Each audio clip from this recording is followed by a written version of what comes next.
いろんな色、変色があるし、とても美しいと思いますね。日本海の離島隠岐にたびたび足を運ぶイギリス出身の日本刀研究家ポール・マーティンさん。この日は高校生のための刀剣ワークショップを開きました。遥かな時を超えてなお輝きを増す日本刀。侍の世は過ぎても今も世界中でファンを獲得しています。単なる武器であった刀がどうして今でも人気があるのでしょう。ポールさんに伺いました。日本刀の優れているところは、1000年前完璧されたものです。その時から基本的に全然変わらなかった。それが素晴らしいと思います。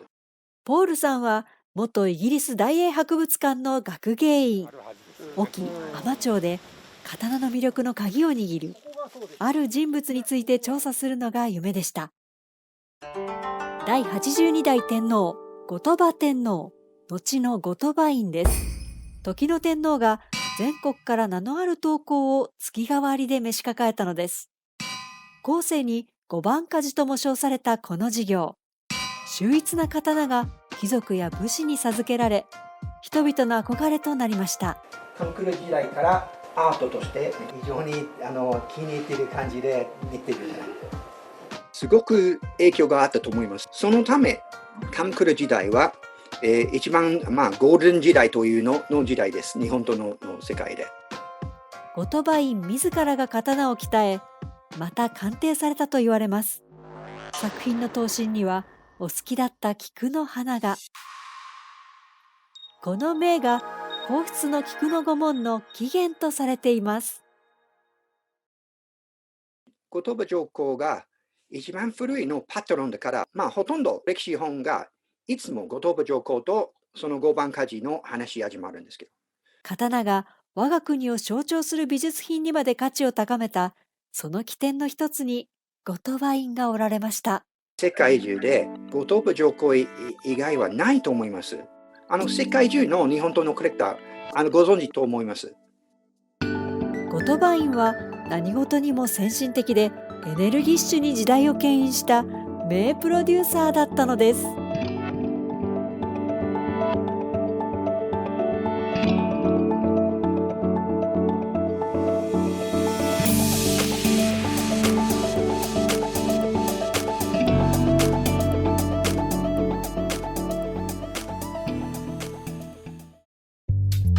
承久3年、後鳥羽院と鎌倉幕府との間に起こった承久の乱。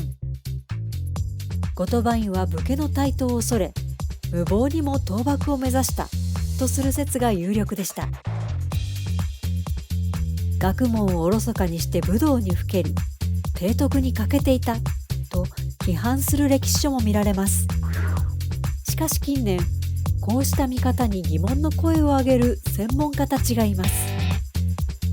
後鳥羽天皇の資質を評して歴史学者本郷和人さんは、文武に卓越した期待のカリスマ、長い天皇家の歴史でも傑出した能力の持ち主とし、また日本中世史がご専門の歴史学者酒井光一さんは、人並み外れたマルチな才能を持った文化の巨人であり、誰もが認める強大な権力と権威によって君臨した帝王。学問、政治においても後鳥羽は巨人であったと絶賛します。中世の工部関係史に詳しい京都府京都文化博物館の永村義智さんに伺っていきます。はい、彼は万能の帝王だったと思っております。混乱する貴族社会をまとめ上げて、さらに京都の武士や鎌倉の将軍までも彼の影響下にありました。今まで語られてこなかった後鳥羽天皇、本当はどのようなお方なのでしょうか。そのご即位は異例を極めていました。先の帝安徳天皇は平家が西国までお連れし、源氏に追い詰められ、三種の神器とともに壇ノ浦の海に沈んでしまわれるのです。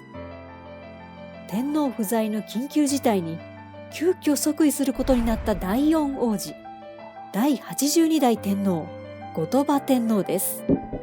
しかしこの時、天皇の証である宝物を継承できなかったと伝わります。三種の神器のうちの勾玉と鏡は回収できたのですけれども、草薙の剣は見つからなかった。彼は生涯草薙の剣、宝剣を探し続けたわけですが、結局見つからなかった。かつてない混乱に立つ天皇、仁義なき即位。そういった即位の時からの欠陥を補うかのように、それまでの天皇が全然やらなかった笠掛け、狩り、睡蓮、相撲、そういった武芸を習得されていたわけですね。誰よりも腕を磨き、武道を理解していた天皇。歴代の上皇法皇が手間取っていた盗賊を討てとか悪僧を一掃したり、京都の武士が彼の言うことを聞いて畿内禁獄はほぼ後鳥羽の治安のもとに収まっていたわけですね。天皇は19歳にして位を譲り、朝廷の実権を握ったまま治天の君へとご成長。後鳥羽院となられてからは、その多彩ぶりが開花するとともに、先進的なプロデューサー目線であらゆる分野を牽引していきました。そんな院が生涯最も情熱を注いだのが和歌です。後鳥羽院はたびたび和歌の競技会、歌合わせを催し、優秀な歌人を次々に見出しました。藤原定家もその一人です。さらに勅撰集の編纂を命じて新古今和歌集というのが出来上がるのですが、彼の下でですね、新しい和歌を作る歌人たちが続々と現れまして、後鳥羽さんご自身だけではなく、新しい和歌の時代を作った方としてもすごく重要な位置づけにあるわけです。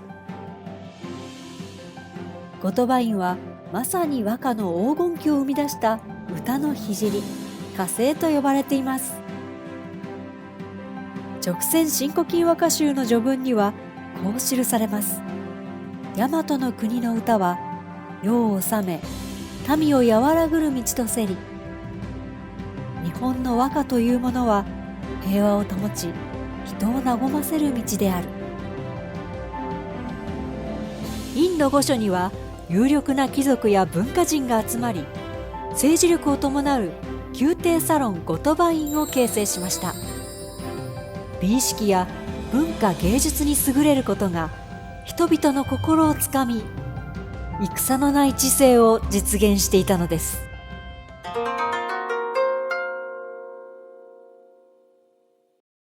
新古今和歌集を取り寄せるなど和歌に没頭したのが鎌倉幕府の三代将軍源実朝です。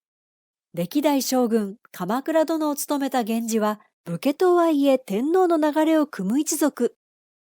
院は実朝を可愛がり、いとこにあたる姫を嫁がせ、毎年官位を与えたばかりか、その母北条政子にも異例の官位を与えます。政子は次期将軍に上皇の王子を迎えたいと願い出ました。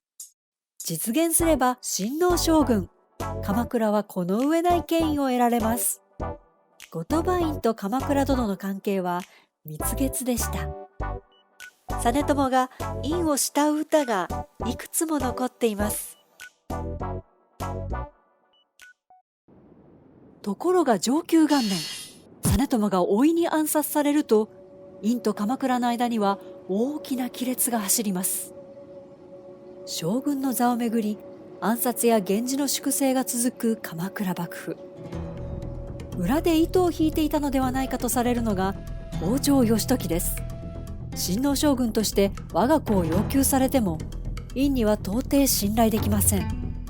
院が女官亀菊の所領を口実に義時の態度を試してみると、なんと1000騎の軍勢を差し向けて脅しをかけてきました。やがて鎌倉の争いが都に飛び火し、大々利と宝物が焼け落ちるという大事件が発生。後鳥羽院のショックは大きく、一月も伏せってしまわれます。後鳥羽さんは時代が見えていなかったということではなくって、言うことを聞かない北条義時個人を排除しようとしていたのですね。とうとう院の怒りは頂点に達し、東国の御家人たちに義時追討を命じます。義時阿尊の奉行を徴示。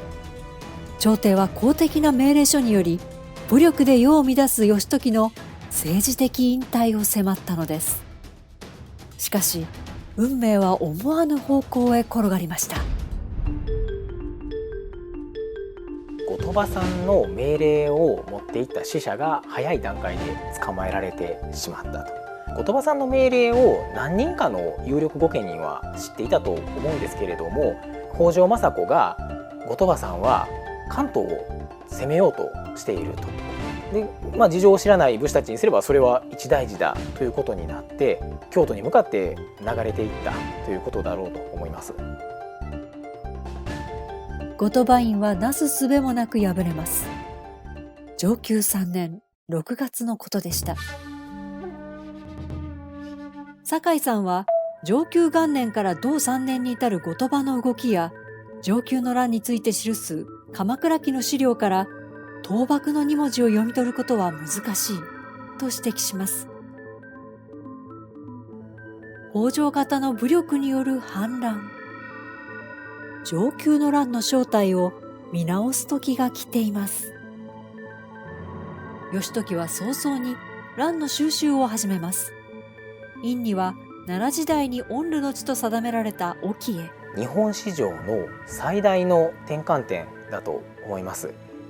朝廷の配下にあった幕府の御家人の一人であった北条氏が武力によって地点の君を入るとしたのです。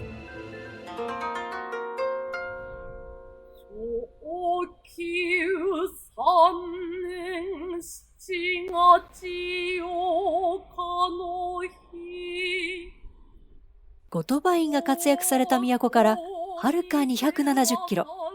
院はここ隠岐諸島中之島で晩年を過ごされました。この絵は都での後鳥羽院の最後の姿とされています。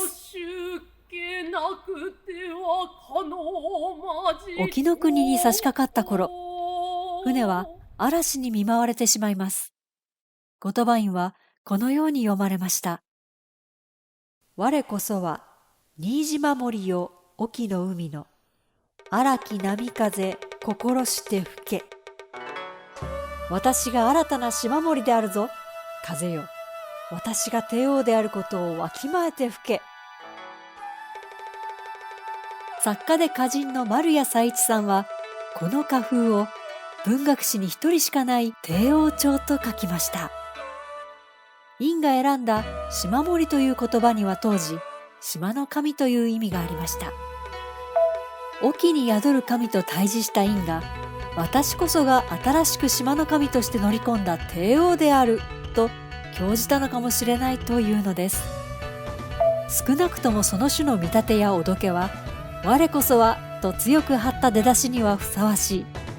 これだけ高度な技巧を身につけた帝王朝の歌人は日本文学史に一人しかいなかった。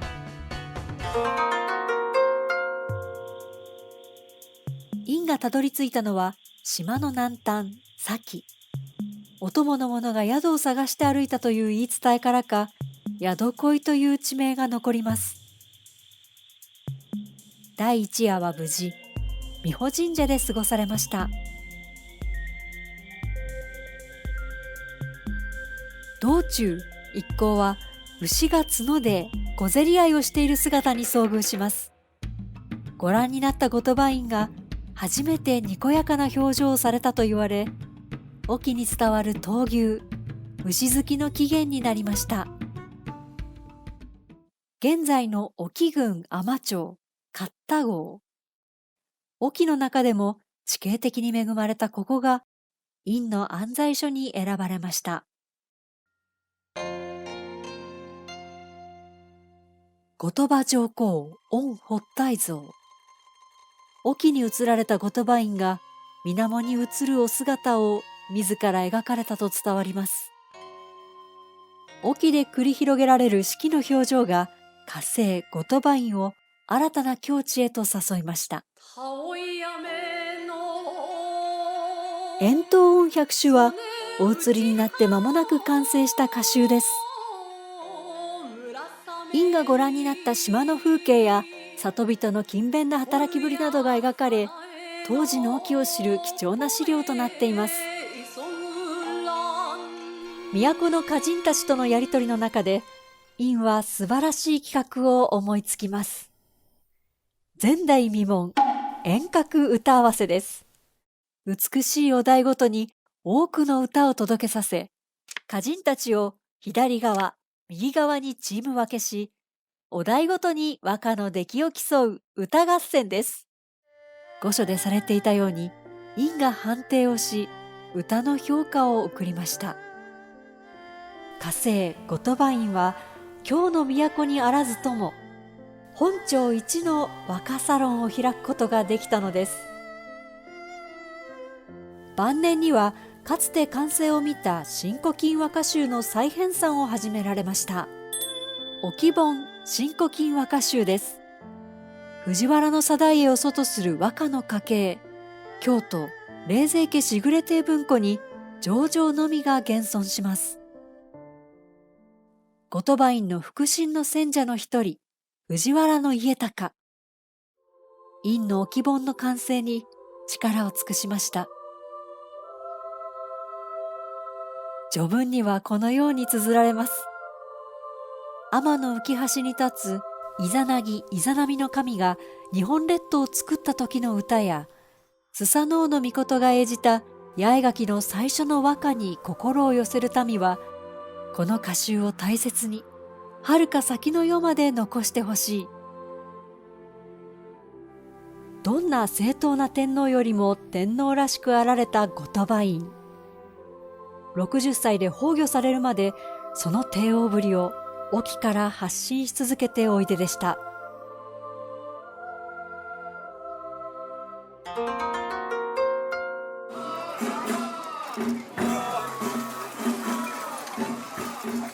800年が経った今、不思議なことに沖は移住者が後を絶たない Iターンで有名な島になっています。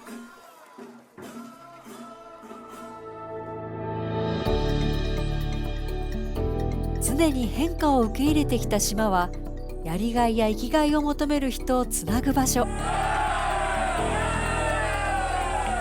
んな喜んで島に流れてくるんです。私たちは親しみを込めて後鳥羽さんとお呼びしています。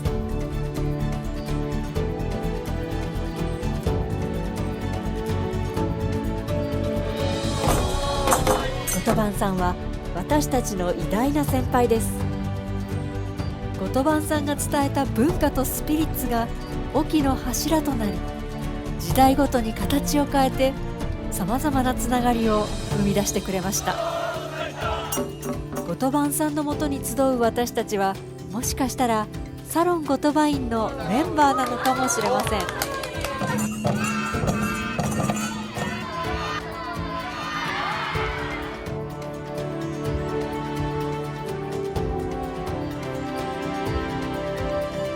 後鳥羽さんと800年、未来につなぐのは私たちです。